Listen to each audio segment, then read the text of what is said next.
Well, ladies and gentlemen, good afternoon. And I can see the room is filling. Can I ask all the members of the RNI panel, the English section, to please come and join us? I've had a chance to talk to most of them, but I know one or two have been creeping in. Here's Peter, Chicago. Can we have a round of applause, please, for Peter? And the ever-faithful Bob Noakes behind him. Welcome, Bob. Anywhere you like. And I think that Vic Perli is somewhere in the audience. Where's Vic? Hi. Round of applause for Vic and Graham Gill.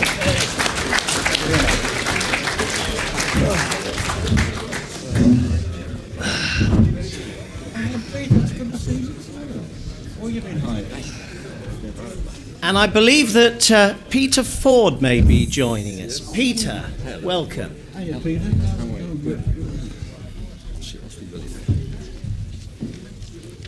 Wonderful. And where is Roger Scott, who on RNI magically metamorphosed into Arnold Lane? I've seen him around all day and then suddenly he's absent. Can someone have a look outside and see where Arnold is? Yes, paging Roger Scott. We need him.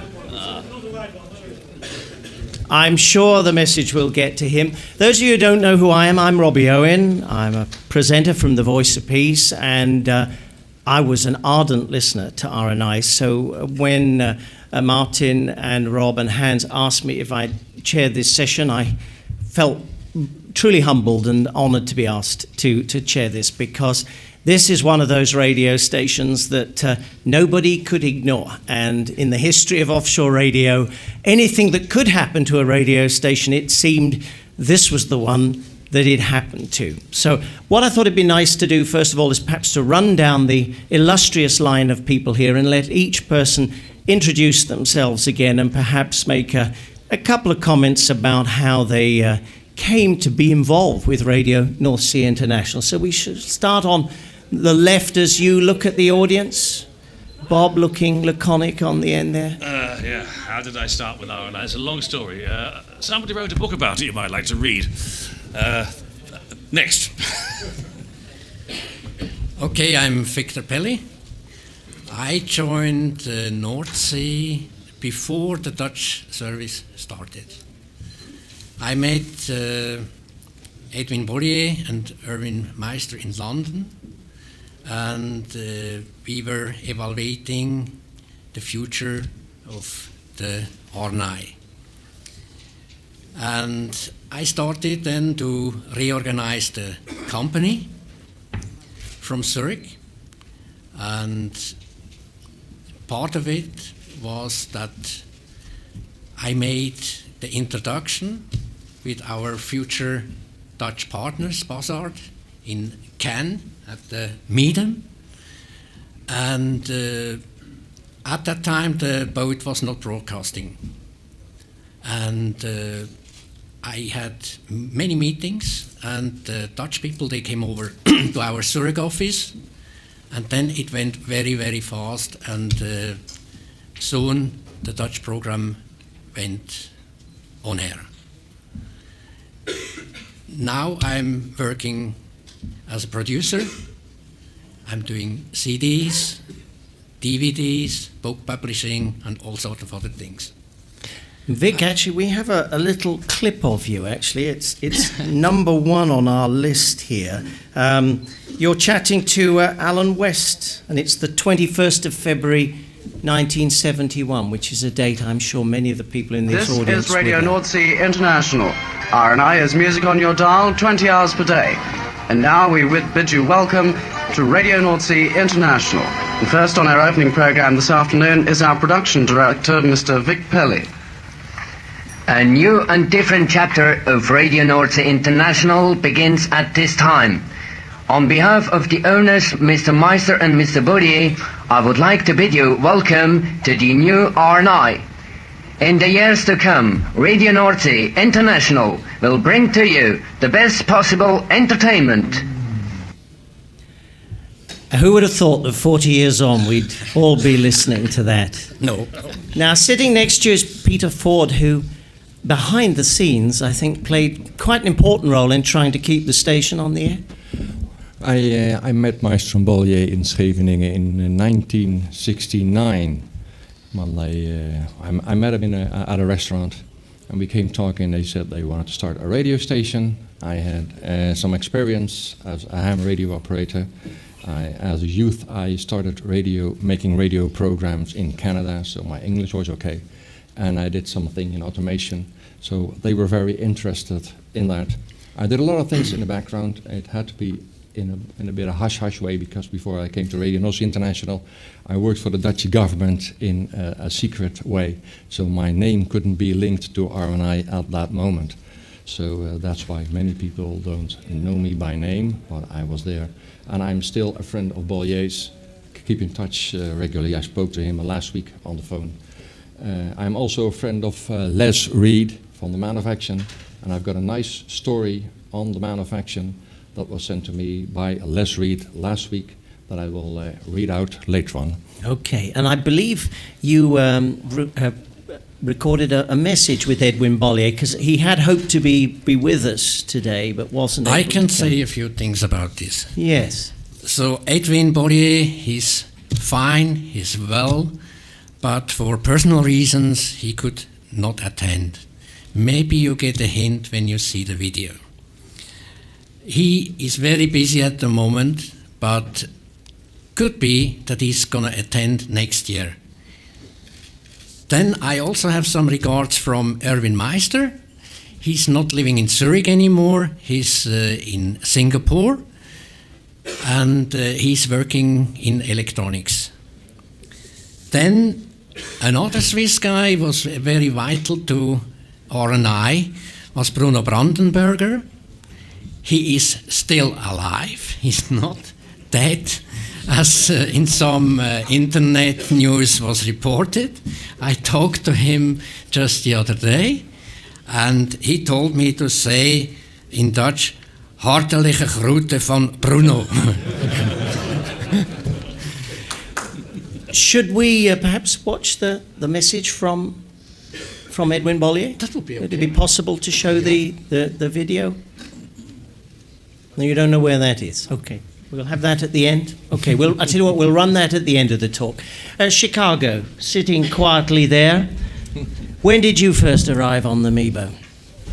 I can't remember the month, but it was in 1970, probably just about 1 month after the ship started broadcasting.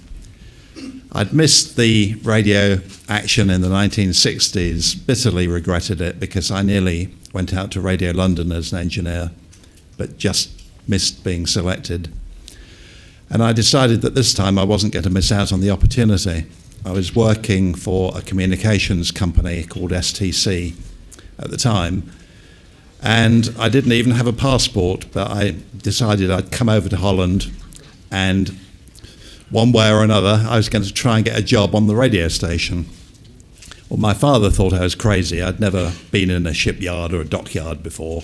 And he said, well, you're not even going to be able to find a boat, unless you know where you're going and what you're looking for. And I totally underestimated it all. I knew it was going to be easy. And I got a passport very quickly, took the night boat to Holland, my first time out of the country, my first time on a ship of any size. And I remember looking up at the ferry, which I think was the Queen Juliana, big Hook of Holland ferry, and looking at it and wondering if the radio station was going to be anything like the size of this boat, little knowing that it was going to be a whole lot smaller. Anyway, I arrived in Holland and went straight to the Grand Hotel in Scheveningen, because that had been widely sort of mentioned on the air as being the headquarters of the radio station in Holland. And as I arrived at the hotel, I was just in time to see Carl Mitchell, whom I recognised from photographs, coming out of the door, and there was Roger Day, I think, just behind him. In short, it was a group of DJs just sort of leaving the hotel, and I said, I'd like to speak to somebody from Radio Northsea, I think you're Carl Mitchell, aren't you? And he said, too busy, can't talk, we're on our way out to the boat. And I thought my timing was very, very unfortunate. I thought I've just arrived too late. They're sort of just on their way out to the boat. Anyway, I went in and I went to the reception and I asked whether Herr Bollier was still in the hotel, because I'd known his name and I was going to ask for him. And she said, yes, he's standing over there with Herr Meister. And they were there standing in the middle of the reception area. And being younger and much more confident, I went straight up to them and announced myself. And they looked at me a bit oddly. They weren't really accustomed, I think, to people walking up and addressing them. They were very formal. They'd call each other Herr Meister and Herr Bollier. But I explained that I was a radio engineer and wanted work on the ship, and their ears pricked up, especially Bollier. He didn't speak much English. Herr Meister was the English-speaking one of the pair, and he translated for me. And in short, Bollier said, "You come with us." And rather to my surprise, having just arrived at the hotel, within minutes, I was with this group of DJs who had rather brushed me off. And we were all headed out to the harbour in Scheveningen, and the Amiibo won. And in actual fact, we didn't get on board the ship. We went out there, the weather was very rough, there was quite a bit of damage done to the railings on the Amiibo 1, and we came back, and I was bitterly disappointed because I thought, well, this was a good break, but it seems not to have worked out, and I can't afford to stay around in Holland for a long time waiting for the weather to get better. But Bollier just said to me, he said, "You book into the hotel. When we go, you come with us."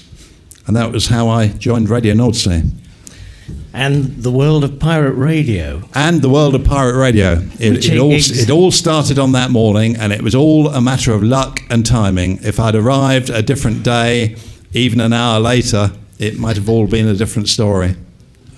Wonderful to hear that. Now, Graham, you had a very colourful history in radio. You were really one of the most experienced guys that went out to RNI. And by the time I think you joined them, they'd had a very turbulent time. Were you nervous about stepping on board that ship?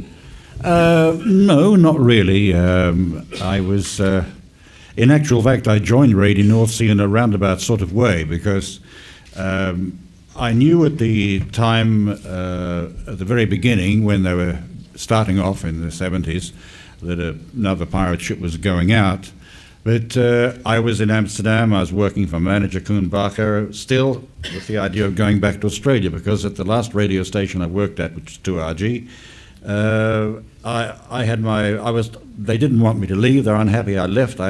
So I wanted a travelling holiday for a couple of years, and which only turned out to be 18 months. I finished up in Holland to visit my stepfather's relatives, and then I was in Holland, and at that time when Radio Northsea started, Tony Allen was flatting with me, and Carl Mitchell used to come around quite often, and matter of fact, I bought a new stereo, portable stereo of Carl, and Carl was in a bit of a quandary of what to do. He could have done some work at a club called the King's Club in Amsterdam, but I said, why don't you go out to Radio Northsea? There's a new station starting up. And the same thing happened when it was time to mention, who was the other one that you mentioned? The other stations? No, the other guy. I'm old, getting old now. Roger. Anyway, no, Tony, it was Tony, Tony, that's right. Tony Allen, how could we forget him? No, of course we cannot, definitely. And Tony had arrived on my doorstep one day, and he came in, we stayed for a few days, we got to know each other, and he said, what are you doing? I said, I'm doing some club work, and I'm going back to Australia soon. I said, there's a pirate radio station just begun out there, Radio Northsea, why don't you give it a go? And he went out there and he did the same thing. As to how I joined Radio Northsea, it came a long time after that, because with the gigs I was doing with Koen Bakker, they were quite very, very well paid, and with my thought of going back to Australia, it didn't occur to me to join Radio Northsea when I did. I could have joined the station like everybody else when it first started. I was in a soul club in Amsterdam, playing the usual soul kicker music, and that this this gentleman came up to me, Brian. He said, "I'm Brian Mackenzie on Radio Northsea. What are you doing here?" I said, "Earning a living." "Well, why?" He said, "Why not come out to Radio Northsea?" I said, I said I had thought about it. I said, but not done nothing particular about it because I'm going back to Australia. He said, "I'm going to arrange a meeting with Eva Fitzer next week. Will you come along? You might as well come out and have some fun, enjoy yourself, you know." So I thought, well, everybody else has done it, so I might as well do it too. And that's how I joined Radio Northsea. We met Eva in an Irish pub called O'Henry's on Rokin. We signed a contract, and I came out to Radio Northsea, the voice of Europe, the sound of the world. And I had a wonderful time there. It was one of my favorite radio stations, and I was privileged to be a member of a nice, happy family. And mention actually of Tony Allen reminds me of actually my first experience going out to an offshore station was I turned up to Jacques Vrolik's cafe hoping to catch the tender out to the Amiibo, and was successful in getting out there and having a look around, and met in fact Robin Banks, who was on air at the time. The next day I was able to get on the tender out to Caroline, and by then you and Tony were on Caroline, and you were coming back on shore. Yeah. And I don't know if I should tell this story, but I will. And as we came back, as you come into the harbour, people will naturally wave to arriving ships. And you and Tony were standing on the front of the tender, waving, shouting, "Hi, wankers!" And people were smiling and waving back. But of course, there was a distance, you see, so they couldn't actually hear wankers. But I mean, well, we said it, didn't we? But that was my introduction to the world of the personalities. And on my left, we found him, is, should I say, Greg Mance, Roger Scott, or Arnold Lane. I actually remember Paul May's promotion for the new lineup on RNI announced Roger Scott. Now, I don't think that promo was run for many hours, maybe only 48 hours, but I do remember. And then suddenly the same promo changed its name, and Roger Scott disappeared. He never broadcast on RNI, but lo and behold, we got Arnold Lane. Where on earth did the name come from? Surely you didn't just copy the Pink Floyd record. I didn't copy the Pink Floyd record, and if I'd thought a little bit more clearly about it, I may not have used that particular Pink Floyd name. Maybe I would have called myself Emily Play or something like that. Because he was a man who stole knickers from washing line. Exactly. I hadn't gone into the lyrics that clearly. I got in touch with my librettist. I'm only kidding. And he said, no, that's all right. But anyway, the reason I didn't go with Roger Scott was that a friend of mine who worked in the BBC said, they're very hot on people working on RNI now. And, you know, this was 1972, the beginning of 1972, so sometime after the first wave of offshore radio. But this chap said, if you use the name Roger Scott, you'll never be able to use it on BBC radio if you're ever offered anything on BBC radio anyway. So I thought, well, what do I do about this? I've been known as Arnold Lane for quite a while, and I've been known as Roger Scott for quite a while, including during the time when I was working as a television continuity announcer between 1967 and 1972 when I went to RNI. So I thought, well, it's a bit crazy going back to offshore radio, having done sort of establishment work and sort of being a TV announcer. You're supposed to be sort of like, not quite the rebel, not quite the pirate or anything like that. So I thought at the age of 23, which I was in early 1972, I thought it's, first of all, entirely ridiculous to go back to offshore radio. And also, I'm so old, I'm 23. Do I want to do that at age 23? I'm laughing because age 23 sounds like childhood now, doesn't it, to somebody who's a certain age now. And so I thought, well, I'll choose a ridiculous name to go with a ridiculous situation. And what do you do when you're trying to dream up a ridiculous name? It's incredibly how difficult it is. It's incredible how difficult it is. But this name Arnold Lane, for some reason, came to mind. And as I say, I hadn't got into the lyrics, and even if I had, I probably still would have used the name, because it would be quite fun to have people asking, well, do you pinch ladies' knickers off washing lines and things? So Arnold Lane it was. And much to my surprise, I enjoyed it immensely. Through 1972, got fired, went back in 73 for about 8 months, I think, something like that. And having done sort of proper sort of broadcasting stuff, the TV stuff, I was surprised how much I enjoyed RNI. And of course, I met some wonderful people out there, including Paul May, who can't be here today, and lots of other people who can't be here today. After RNI, that's when the name got dropped. Oh, I used it one more time after RNI on something called UBN. It was a biscuit factory with a radio station, and I thought that was even more absurd than going back to offshore radio after that hiatus. Here am I working on a biscuit factory radio station. Arnold Lane is just the name, so I kept the name there as well. Then after that, I reverted to my own name, which is Gregory Edward Bantz, and what can you do? I thought I called myself Greg Edward, but there was a soul DJ at the time called Greg Edwards, very high profile, and so Greg Bantz it was and has been ever since. Thank you. So there we have the definitive story of your names on the record, because I know this gets published online. One of the things I love about these events is, although everyone's appearance has changed a bit, when you close your eyes, you know exactly who's speaking. These voices somehow are like watermarks hidden in the brain, and you can say, that's Arnold Lane. We have a little clip, I think, just to prove how voices don't change as much as our hairlines. Actually, you only heard that once, but we have the new elongated edition of that record, which has an RNI jingle in the middle, and it's exclusive only to us. Mr. Deadline,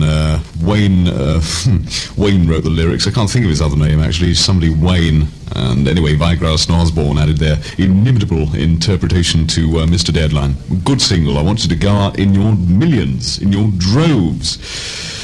Or if you haven't got a car, you can't go out in your droves, can you? But you'll have to walk to the shop and buy a copy of Mr. Deadline by Vigrass and all that. I don't know why it's not a hit, actually. I mean, you can't actually dance to it, can you? I mean, you can't dance to it. You can smooch in the corners. No, you can't even smooch in the corners. What can you do to that record? And don't answer that. That was, I think, a truly true Arnold Lane clip. Somehow you were always worried about the semantics and the accuracy of the English language. Now, one of the voices that I hadn't heard on RNI until the middle of 1970, in fact, I didn't even know they had a station manager at that time, but on the 29th of August of 1970, which just happened to be my sister's birthday, she got rather annoyed because I was supposed to be playing the music and running the disco at her party, but events out in the North Sea, with the appearance of one Case Mandes and a tug, had come out to apparently tow RNI away for non-payment of debts, and one Vic Pelli appeared on air to try and calm the situation down. What was really going on there, Vic? This is a story that's too long to tell. I wouldn't comment too much on it. But I was on board when this actually happened, and I don't know the background to it, won't sort of comment on that at all. But a boat did show up, and it was a little bit alarming, and we certainly took measures to defend the ship. We had a number of missiles stowed on the deck behind the railing, and the crew were all geared up. And if anything had taken place, we would at least have put up a struggle. I mean, there was nothing nasty involved. We didn't have any firearms or anything, but we certainly had the fire hoses ready, and we had lots of missiles to throw and usual hand implements, shall we say, to wield should anybody show up. But fortunately, having stood ominously close by, the ship that had come out did disappear harmlessly into the background, and we all breathed a big sigh of relief and got on with playing music again. but I can confirm the ship was unarmed. Yes, I mean, we never saw any weapons on board at all. No, not at all. But the ship was harmed only a few months later. You know, February or March 71, Mayday, when the ship was bombed. One thing I could never really understand was why it seemed it was RNI that always got into such scrapes. Do you think you'd made unnecessary enemies, or the fact that the station was big and brash and very high profile? What was it that made it such a target? I feel that the station was very, very quickly very important in the Dutch market. So suddenly the competitors, they had an enemy, you know. They were jealous, yeah. This was very clear. And the target of this bomb assault was very simple. They just wanted to get the boat into the 3-mile zone. Simple as that. They were spectacularly unsuccessful. Graham, I can hear you muttering one or two comments there. You were working in this market when all that was going on. Well, I was in the market, but at that particular time I wasn't on Radio Northsea. I could have been had I have joined the station at its beginning, but as I said, my plan was to go back to an old job in Australia. But when that happened, it was a very difficult time, and I think basically the other stations, it doesn't matter what part of the industry you work in, whether it be films or entertainment generally, there are not everybody, but you get a lot of jealousies there. Some people are jealous of this or jealous of that. And I think they were jealous of our other competitors, without naming them, were probably jealous of the success that Radio Northsea was having. And that was probably one of the reasons, to be quite honest, they were pissed off and they decided to do something about it, which was very not correct, I think, in my way. We have a little clip, I think, of Graham on air. Let's just see if I can check the date. You're doing the request show. Oh, yes. 14th of April, 74. It's number 3 on the list. And now it's your turn, Agatha. The time, 10 minutes to 10. The location, Graham Gill's cabin. And here we see our star of the RNI request show dreaming of grade A's and B pluses, and the occasional B minus. But all good things must come to an end, because at 5 to 10, the alarm goes off.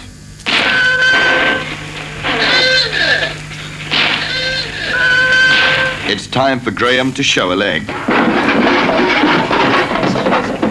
But of course obstacles can get in the way, but nothing's going to stop our Graham from making it on time. Oops.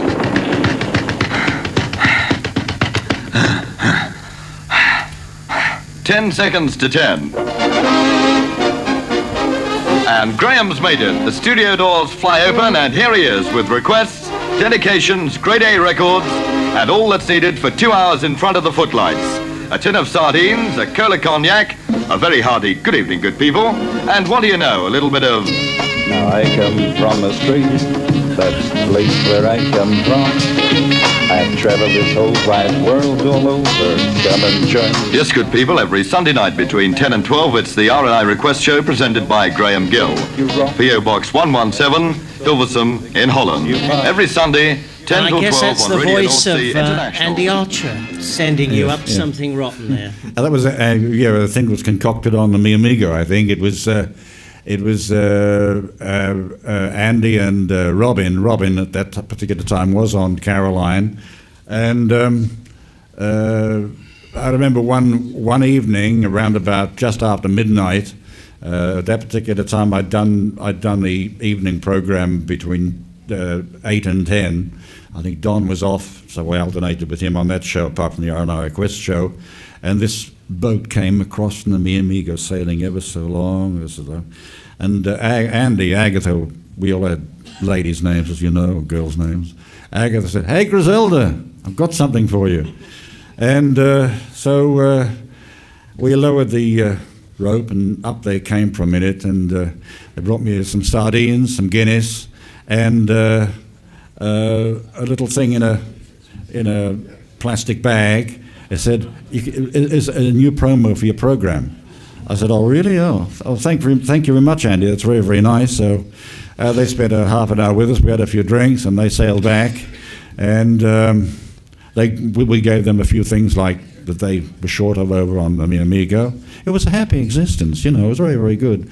And I never actually played the promo immediately, straight away. But I thought, I'll stick it in this Sunday's request show. I'll open up with that, without even knowing without having heard it. and I just read Timex Time, read the news, and then after reading the news, pressed the thing, and there it was. And that's one priceless. Bob, you only did 2 or 3 months, I think, on the Amiibo before 31st of August. Yeah, it was just for the last couple of months, unfortunately. But there's something I'd like to add to what Graham just said, and in particular that promo that was made for the Graham Gill Request Show, which I inherited from him after he left. Greg mentioned that it was wise to be respectful and, respectful towards, for example, the BBC, in case one day we might look for a job there. Most of the sound effects used for that promo of Graham Gill's show were on a BBC disc, a sound effects disc, entitled Sound Effects for the Goon Show. And I borrowed it one day from the BBC when I was working there, and very careless of me, I never returned it, and somehow it found its way back to the ship. And when the BBC heard that we were using it for promos on offshore stations, they were not pleased. And how were the conditions? Because you'd come from Caroline onto the Amiibo. I guess it was something of a change of style? It was something of a change of style, certainly, but I'd like to mention, to make it quite clear, that life on board Caroline wasn't always living in the gutter. When I left Caroline, things were actually quite pleasant. It was very ship-shape, and it was a very friendly ship. But on Radio Northsea, everything was working perfectly, everything was in perfect order. It was a new ship which had been made as a radio ship, hadn't spent 4 years in a harbour being vandalised and just sinking and getting rusty.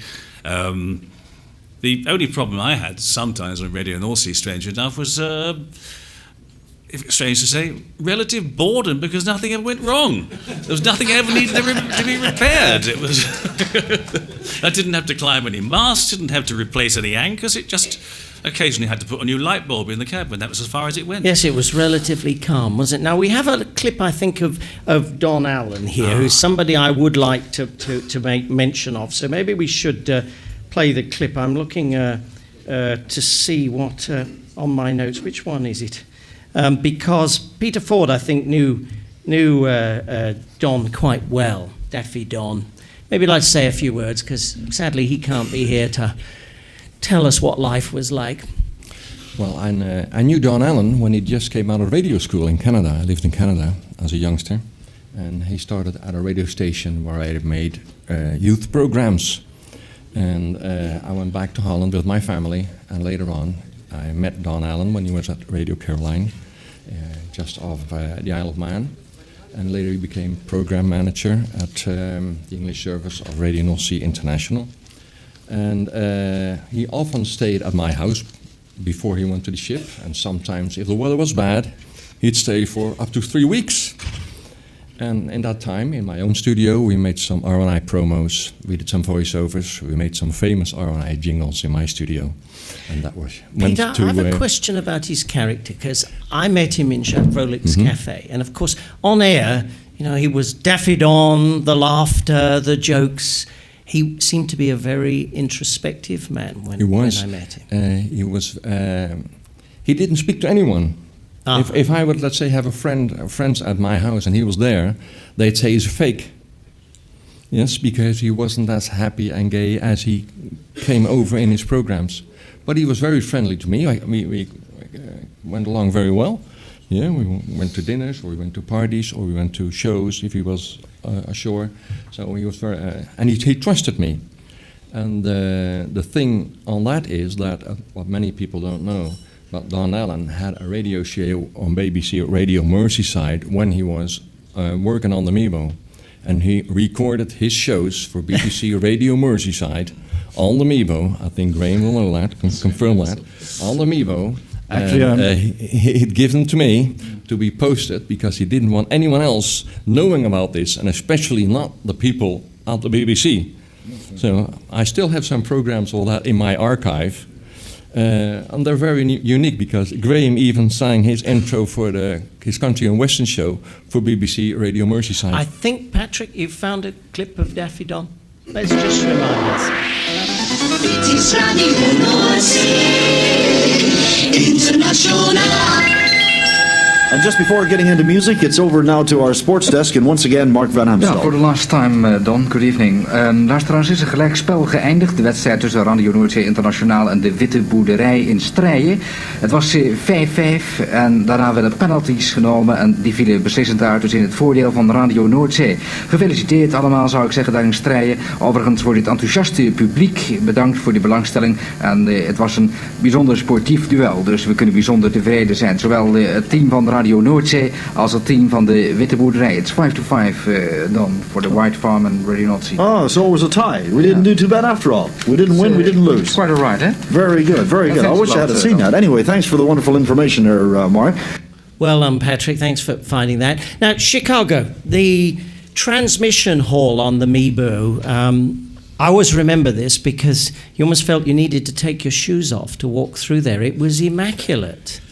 It was a very well laid out and very well installed transmission room because you had transmitters down both sides of that sort of section of the ship, and so you walked down a corridor with transmitters on both sides, which was quite an impressive view when you came in and entered. How many transmitters were there? There were two shortwave transmitters, 10 kilowatts each, two 10 kilowatt shortwave transmitters, a 1 kilowatt FM transmitter, and there had been an amplifier for that never reached the ship, but there could have been a 10 kilowatt amplifier for that FM transmitter. And later we had a 10 kilowatt medium wave transmitter, which had been bought as a reserve. So all of those transmitters that I've mentioned, they were all one side of the transmitter hall. And on the other side, we had a really big transmitter, the RCA 100 kilowatt transmitter, which occupied the whole of the other side of the transmitter hall. And I think we've got a little clip here, actually. It's number 6 on your list, Patrick. It's Tony Allen actually talking to Edwin Bollier, I think, about the transmitter's performance.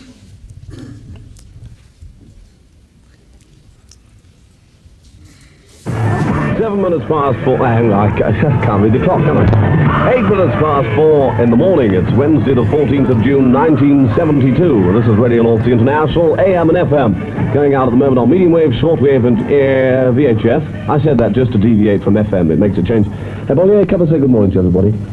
Come and say good morning. Come on. Good morning, everybody. This is my great hour. We have 90,000 watts. 90,000 watts of power. Are you happy? Very happy. Good. I tell you what, just because we've got 19,000 Isn't watts that of power, a little wonderful? bit of applause. Tony Allen calling the boss to the microphone as if he was the T-boy. You always knew who was in charge. So, look, I guess there's probably a few questions out there. So we've got time for a 1 or 2 questions from the audience. Just wave your hand if you want to ask us a question. We haven't heard anything about the jamming. Anything about the jamming? Who'd like to take that one? Well, when I joined Radio Northsea, it was broadcasting on what I think was announced as 186 meters. It was just at the very top end of the medium wave, about 1610 kilohertz. And almost immediately in England, we began to notice Morse Code audible over the top of the Radio Northsea transmissions. There had been coastal radio stations using that frequency, but at quite low power. And I think as a deliberate move to interfere with the Radio Northsea signal, they'd increased the power of these coastal radio transmitters and were actually linking several of them together. So this Morse code interference was our first problem, and it was becoming pretty annoying, pretty detrimental to the transmissions. So one of the first things that I was asked to do once I'd become part of the engineering team was help the engineers who already were on board to change the frequency of the transmitter. And I think in the first instance we went from 1610 kilohertz to 15. Yeah, it was 190 80 or 90. Yeah. We made the change, and immediately there were complaints from Norway about interference then in Norway, and within a very short time we changed frequency again. The first time we changed frequency on the 100 kilowatt transmitter, it took us about 2 days to make all the different adjustments. But by the time we'd carried out the frequency change for about the second or third time, we were becoming quite good at it. And we were able to do a frequency change just within a matter of hours. Chicago, is it true that when you were on 244 and the 244 meters and the jamming was at its height, that you actually removed the crystal and actually moved the station used to drift up and down, and that eventually the jamming also had to start to follow you? Yes, well, Radio Northsea had a lot of money put into the installation and fittings, and we had state-of-the-art test equipment, and we had a Schlumberger frequency synthesizer when those were quite advanced technology, which basically enabled us to dial in a frequency and even to make very, very small changes very quickly to the frequency, but under a controlled way, not an oscillator that would be free to drift up and down. It was still controlled, but very accurately controlled and very adjustable in very fine increments. Using that, we were able, as Robbie has just said, to change the frequency very, very slightly in order to try and at least give the jamming transmitters a little bit more difficulty. But ultimately, we really felt we had no choice but to go back to the Dutch coast. All of this happened whilst we were anchored off the British coast, and it was quite obvious the British authorities had committed themselves one way or another to jamming the broadcasts, and once that decision had been made, it seemed that there was no way that officially they could be seen to back down. We could have tried all sorts of different tricks. We even suggested jamming Radio 1 because it would have been very easy for us to have changed the radio transmitter frequency to the same frequency then being used by the BBC Radio 1 transmitter. And it was something that we considered, it's something we talked about, but ultimately we decided it wasn't a professional way to go, just to respond to jamming from the British authorities by jamming another radio station. I think that might have made even more enemies.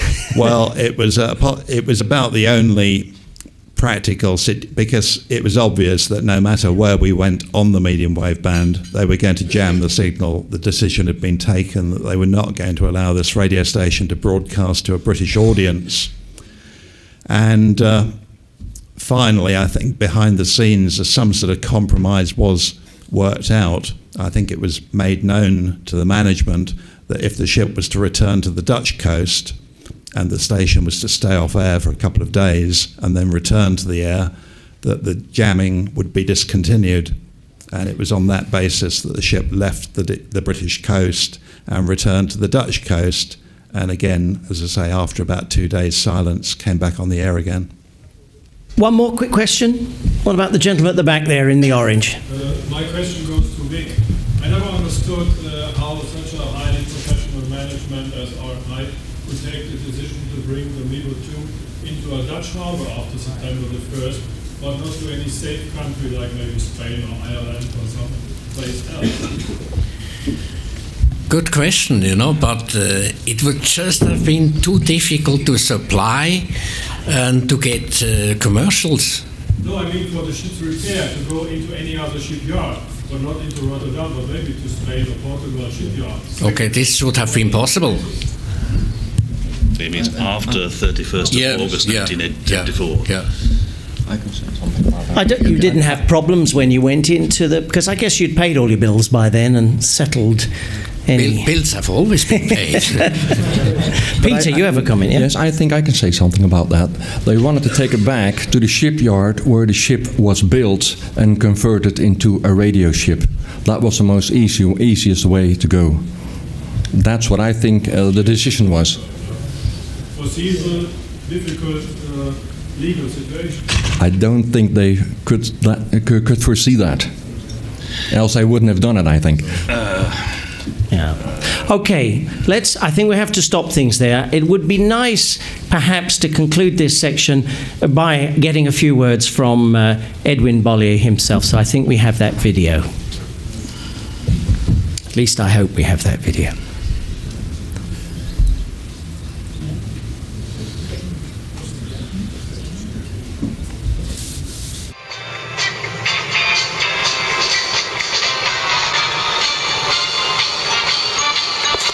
Dear friends of Radio Northsea, it's great that you remember me. I'm sorry that I'm not can come to you on this nice radio day, but I hope next year it's possible. You know, I'm very busy with this dirty Lockerbie case, and it was the meaning that this is finished this year, but you hear and you see that is not so. So I wish you a very nice day, and thank you for all the power what you have in the remembering of Radio Northsea. Thank you. Bye-bye. Edwin Bollier, ladies and gentlemen.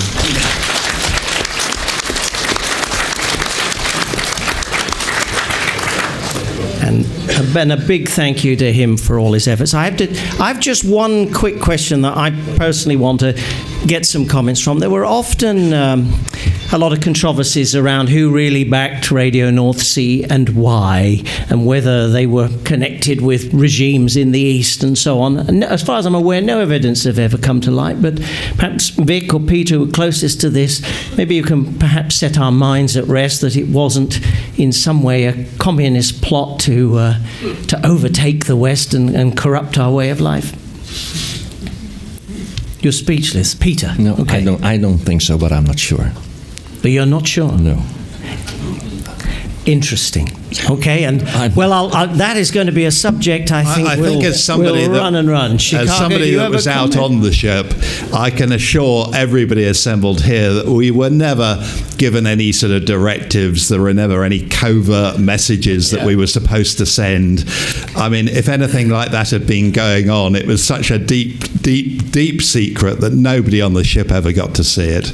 I think the main story originated when Andy Archer fell out, I think, with Bollier and tried to send a scare story into the newspapers that this was a spy ship operating off the Dutch coast.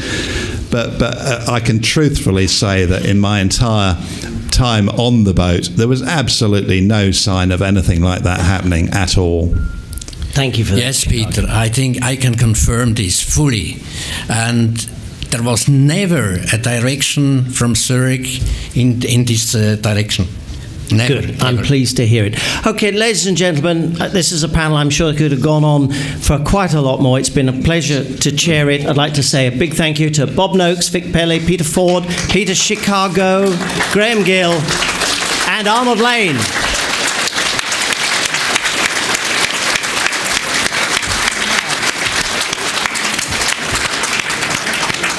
And make a note in your diaries, because we'll all be back together again in 40 years' time.